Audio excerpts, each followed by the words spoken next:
इसके तहत जिस तरीके से ये स्कीम लाई गई थी उसमें काफ़ी ब्लैक मनी को बढ़ावा दिया गया है। एक ट्रांसपेरेंसी नहीं है इसमें, आप किसी का नाम डिस्क्लोज नहीं हो रहा। इसके पहले नाम डिस्क्लोज होता था और एक निश्चित 2,000 रुपये से ज़्यादा आप अगर नहीं दे सकते थे कैश में। अब इन्होंने कितने भी रुपए आप जो है बॉन्ड खरीदिए बैंक में जाके और पार्टी को डोनेट कर दीजिए। इससे ट्रांसपेरेंसी तो पूरी तरीके से खत्म हो गई और निश्चित रूप से कहीं ना कहीं डेमोक्रेसी के लिए बहुत बड़ा खतरा है।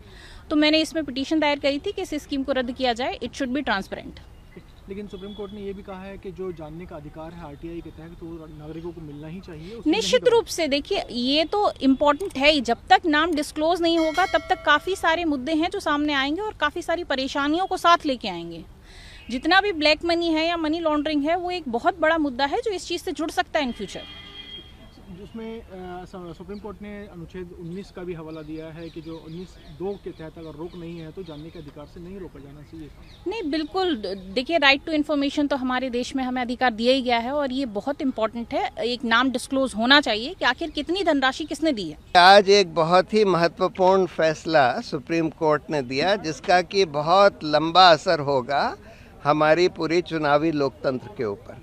उन्होंने ये इलेक्टोरल बॉन्ड की स्कीम कॉम्प्रिहेंसिवली स्ट्राइक डाउन कर दी है, ये कहते हुए कि इसमें जो एनोनिमस एलिमेंट इन्होंने लाया कि भाई किसी को पता नहीं लगे कि भाई ये इलेक्टोरल बॉन्ड किसने खरीदे और किसको दिए, ये बिल्कुल हमारे जनता के सूचना के अधिकार के खिलाफ है, जो कि एक मौलिक अधिकार है जनता का।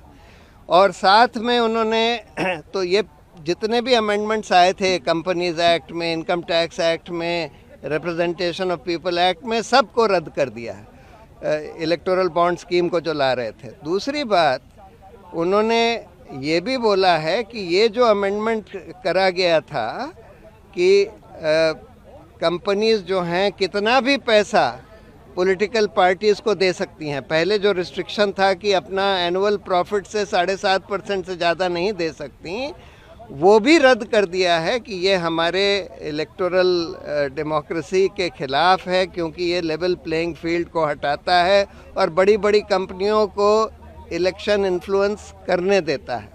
साथ में उन्होंने ये भी बोला है कि जितने भी इलेक्टोरल बॉन्ड्स खरीदे गए और जो जमा करे गए, पॉलिटिकल पार्टियों ने जो अपने खातों में जमा करे, उसका पूरा ब्यौरा स्टेट बैंक ऑफ इंडिया, जिसके पास ये सारी इन्फॉर्मेशन है, वो इलेक्शन कमीशन को दे और ये पब्लिक वेबसाइट पर डाला जाए, जिससे कि जनता को पता लगे कि किसने ये इलेक्टोरल बॉन्ड्स खरीदे और किस पॉलिटिकल पार्टी को दी। जो धनराशि जमा हुई थी इलेक्टोरल बॉन्ड से, क्या उसका खुलासा सरकार ने सुनवाई के दौरान किया? नहीं किया था ना। तो उन्होंने ये बोला था कि हम एक इंटरिम ऑर्डर था कि भाई ये तुम सारा इन्फॉर्मेशन रखो इसकी और इलेक्शन कमीशन को सील्ड कवर में दो। तो अब उन्होंने बोला है कि ये सारी इन्फॉर्मेशन जो है, जो अभी तक सील्ड कवर में थी, वो सारी अब पब्लिक करी जाएगी और एक पब्लिक वेबसाइट पर डाली जाएगी।